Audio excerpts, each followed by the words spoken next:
ចាជំរាបសួរពុកម៉ែបងប្អូនទាំងអស់គ្នាជួបនឹងខ្ញុំម្ដងទៀតហើយចា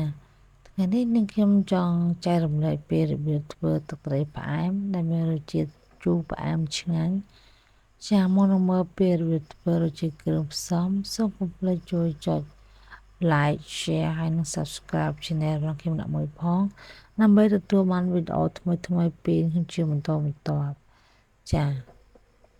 មុននឹងមើលពីរបៀបធ្វើគ្រឿងផ្សំខ្ញុំមកមើលទឹកត្រីផ្អែមយ៉ាងសិនចាពិតជាទំនើបមែនតើហើយយើងធ្វើការកូរមកដល់ក្លិននឹងឈ្ងុយប្រហើរចាឥឡូវកុំឲ្យខាតពេលយូរយើងមកមើលពីរបៀបធ្វើទាំងអស់គ្នាចាជាដំបូងយើងកូរស្ករយើងសិនមកចាដោយសារនេះខ្ញុំអត់មានស្ករក្រហមចឹងខ្ញុំប្រើស្ករសប្រហែលបងប្អូនមានស្ករក្រហមយើងអាចប្រើស្ករក្រហមមកយើងគាត់តែដាំទឹកធម្មតាទៅបានតែចំពោះនេះខ្ញុំអត់មានខ្ញុំប្រើស្ករសយើងក៏កន្លោចស្ករក្រហមសិនមកហើយយើងកន្លោចស្ករយើងដាក់ភ្លើងតិចតិចឥឡូវស្ករយើងចាប់ដើមក្រហមល្អហើយចាំតពីស្ករយើងក្រហមចឹងមកយើងបិទហ្គាសតិចសិនមកហើយយើងចាប់ដើមចាក់ទឹកចូលមកចាហើយចំពោះទឹកហ្នឹងគឺខ្ញុំដាក់ចំនួន1កែវយើងចាក់ទឹកចូលមកចាយើងធ្វើការកូរវាតិចមកដើម្បីឲ្យវាឆាប់រលាយស្ករយើងហ្នឹងកុំឲ្យវាខ្លោចបាតក្រោមផងដែរចាហើយយើងទុកទឹកហ្នឹងឲ្យពុះសិនមកចាឥឡូវទឹកយើងចាប់ផ្ដើមពុះហើយបន្ទាប់ពីពុះយើងបិទហ្គាសហើយយើងទុកវាមួយឡែកសិនមកបន្ទាប់ពីទឹកយើងពុះទុកមួយឡែកឲ្យវាត្រជាក់សិនយើងមកធ្វើការបុកខ្ទឹមសជាមួយនឹងសណ្តែកដីយើងសណ្តែកដីយើងបប៉ើងសបកនឹងខ្ទឹមសយើងបកឲ្យស្អាតចឹងមកធ្វើការបុកចូលគ្នាយើងបុកវាឲ្យម៉ត់ល្អសិនមកចាតើពេលយើងបុកស្អីមកយើងមកធ្វើការហាន់ក្រូចចាក្រូចយើងហាន់វាអញ្ចឹងមកបន្តមកយើងចាប់ផ្ដើមធ្វើទឹកត្រីយើងចាក់ទឹកត្រីចូលមកចាទឹកត្រី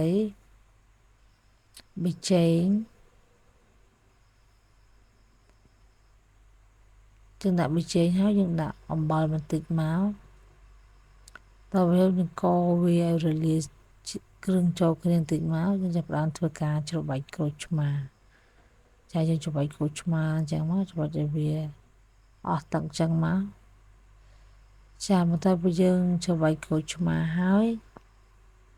ចាយើងច្របាច់វាអញ្ចឹងមកយើងចាប់ផ្ដើមដាក់ស្ករសបន្ថែមទៅទៀតមកចាបន្ទាប់ពីយើងដាក់ស្ករសរួចហើយយើងចាប់ផ្ដើមធ្វើការដាក់សណ្តែកដីដែលយើងបានបុកមិញហ្នឹងចាសណ្តែកដីជាមួយខ្ទឹមហ្នឹងយើងដាក់វាចូលគ្នាមកចាយើងដួសដាក់ចូលមកអស់ចឹងមកយើងធ្វើការកូរវាបន្តិចមកចាបន្ទាប់ពីសណ្តែកយើងដាក់សណ្តែកដីចូលហើយយើងចាប់ផ្ដើមធ្វើការហាន់ខ្ទឹមហើយនឹងម្ទេសដាក់ចូលមកចាចំពោះម្ទេសហ្នឹងគឺយើងហាន់វាជាម្ទេសស្ដើងជាមួយនឹងខ្ទឹមហ្នឹងមកចាយើងធ្វើការហាន់វាមកចាយើងហាន់វាល្អិតទូចចឹងមកជាការស្រេចចាឥឡូវទឹកត្រីផ្អែមយើងបានធ្វើរួចរាល់ហើយវិធីងាយស្រួលមែនតើពុកម៉ែបងប្អូនអាចសាករៀនធ្វើក៏នៅផ្ទះបានចា